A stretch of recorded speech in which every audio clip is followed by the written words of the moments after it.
Hello, my beautiful nightmare seekers. This is a new segment that henceforth shall be known as a slice of madness.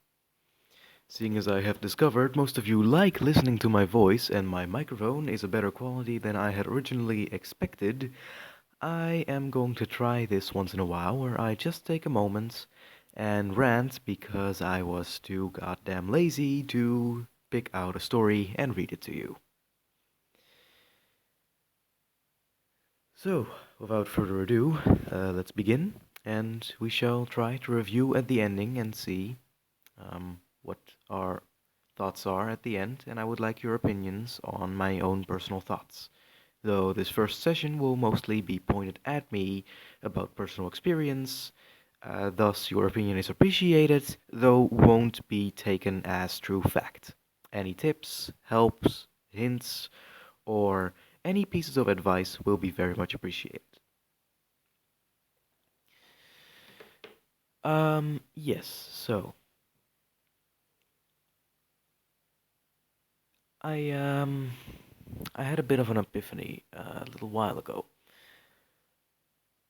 I think I realized the reason, well, maybe not the reason that I'm depressed, but definitely a symptom of it. Um, is that I am terrified to know what I exactly want. It's terrifying for me to think that a machine or a person could ever know something better about myself than me.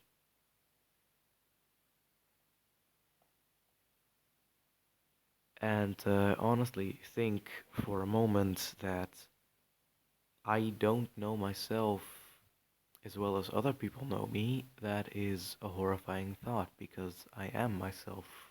And shouldn't I be the one that knows best what I need, what I want? So I kind of keep to myself. I keep my secrets locked down. No one knows about them. And I guess that's a livable situation, but it's not really life as I would call it. Um, so yeah. For instance, what I didn't know, well, if I wanted to do at the beginning was whether I would want to take this YouTube business seriously.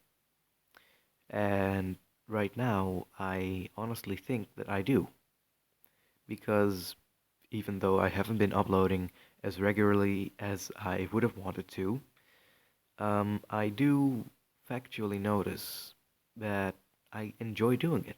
I enjoy reading the stories. I enjoyed singing the song that I put up last. Again, my apologies for the pretty bad audio quality.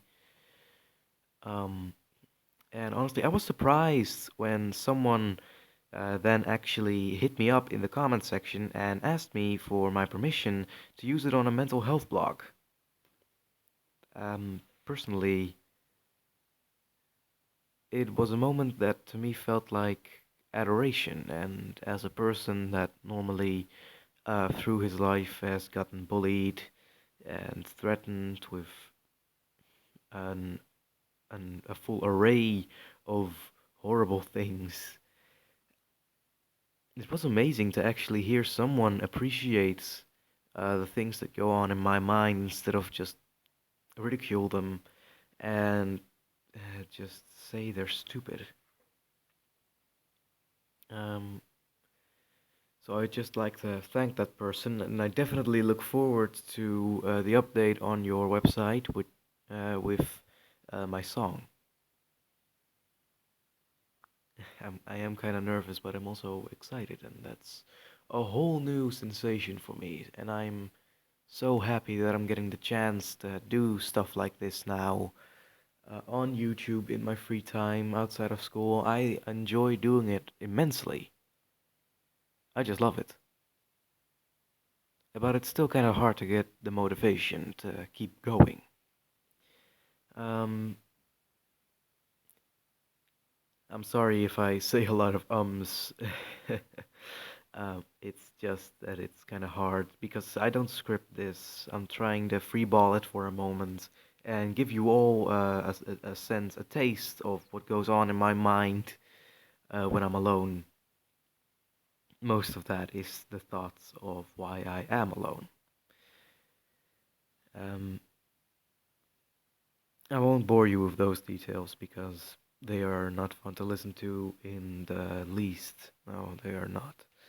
Um, what I would like to talk about, or, well, like, is just how you see it. I feel the need to, to tell you guys some things. Let's just keep it at that for now. Um, I've been having troubles. I've been having trouble with my own emotions. It's hard to regulate them. It's hard to deal with them, and it's hard to realize that some things that you always thought would happen as soon as you got the balls to do them, to try it, would just work out, and then discover that life is not that easy. Life is a series of failures and teachable moments, but you will hate those moments. Because when they're there, they will remind you of the failure when you're like me. When you're like me, you will think of everything in that exact situation that you did wrong and that you could have done better. Which is a very demotivating subject for me because also when I try to edit my own videos, um, I kind of get stuck with the feeling I could have done that better. And when I hear myself stuttering or redoing a sentence, I keep thinking, I could have done that in one try. Why didn't I do it right? And that is just, it's not fair to me. I should try hard for you guys, but it's not fair to me to non-stop criticize me because I hate myself for doing something wrong. And I don't even hate myself. I hate the thought of me being not the person that I want to be, not perfect as soon as I start. And that is an unhealthy mindset. And I need to accept that I can be a failure at times, but I can also succeed as much as I try. As much as a thing that I recently wrote down. Hold on, just I'm just gonna grab it here because I don't remember all the things that I write down sometimes.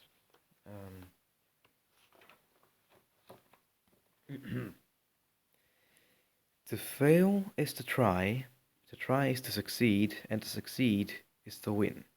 And to win is to create hope. This is in a book that I'm actually writing, and I hope I'm getting the motivation to keep working on this, though I have been going steadily on it. The next part that I wrote about that is I wish for those who read this to remember that failure is all we need to learn.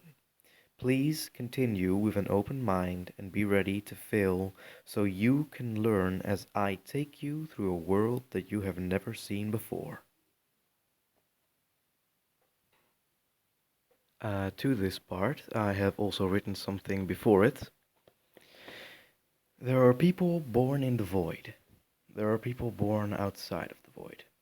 There are some people that get themselves out of it, and there are those who take everyone with them, even if some will jump right back in. I wrote this down as a bit of a darker look on what I'm trying to get across with what I am writing in this book, which I will talk about later. Maybe on a later date, even, because I don't have much time today. What I was trying to write about is that there are some people that are just born with certain pieces of knowledge, certain advantages in their genes or in their body, athleticism, all that stuff, the strength or the moral high ground, all that stuff that we use to announce ourselves to others. Uh, but mostly what I wrote about was that some people are just born in a darker mindset. Not necessarily born as in you're a baby and you're immediately just non-stop crying because you realize the world is worthless and our time here is limited, and so we're all gonna die, so why even try? No, no, that's not what I even try to get across with this. What I am trying to talk about when I say these things is that people, well, I'm not gonna say people like me because in many cases I am one of a kind. I am the total package of madness. Right here, talking to you through a microphone on my earbuds, recording on my phone, and then uploading to YouTube so I can edit it on my laptop. Why? Because I'm insane. And I kinda like it that way. And I wasn't born like this. I can definitely believe that I, at one point, was a normal kid. Now, I might even have memories of them somewhere deep within my mind. But somewhere, it all just got fucked up. Memories just started mixing, emotions that started leaving, things just started getting different. And difference is weird when you're a child and you have to go through these big transitions every once in a while and you just think, can't it just stay normal? And it kind of hurts to think about that because when you think about the word normal, you just keep thinking about one thing. What even fucking is normal? Because normal doesn't exist. It's a concept made up to keep a structural line in society. And I'm not saying that's a bad thing, but I am saying that it creates a delusion in most people, which then leads to people taking their own high ground and creating their own party saying they are better because they are normal. They announce themselves as normal even though they might just be as weird as us or even weirder. Now, I'm not gonna say that I'm normal and in no possible way can I ever fit the bill for that description. I mean, damn. No. I am fucked up in more ways than anyone possibly can imagine. Uh, and I don't think that's a bad thing. I am weird, and I create a bit of an imbalance within the people that I meet, and I like that. Not because people deserve to be imbalanced, because people deserve to realize that there are other sides to every story that they hear. Even if those stories are the stories that they grew up with or the stories that they don't want to hear at all, they deserve to at least know it. They can try to forget it later if they want. God knows I have tried that and succeeded with a lot of them.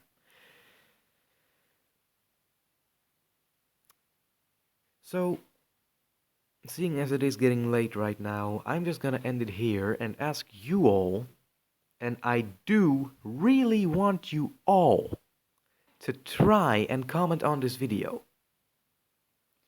If you knew a horrible truth, not about a person you knew, but about the world, just something in the future, would you want to forget? Or would you try to remember it to see if you can make it better in the aftermath? You will never be able to stop what you know is going to happen, but you will be able to decide how you will act when it's over. So, dear viewers, my beautiful nightmare seekers, a question from Sirmo B. If you knew exactly the worst thing that was going to happen in the next 3 months, would you want to forget it or would you want to prepare? You will go through the hardships. You will go through the pain no matter what you do. But will you want to know that it's coming? Please do comment below, like and subscribe if you want to follow the rest of my videos. I do narrations, occasional songs when I'm too fucking lazy to write or just read a damn story. And I hope you have fun listening to my channel. I will try to create this more. And once again, this series is called A Slice of Madness. I hope you enjoy. Good night. Sleep tight. Don't let the monsters bite. And enjoy the madness.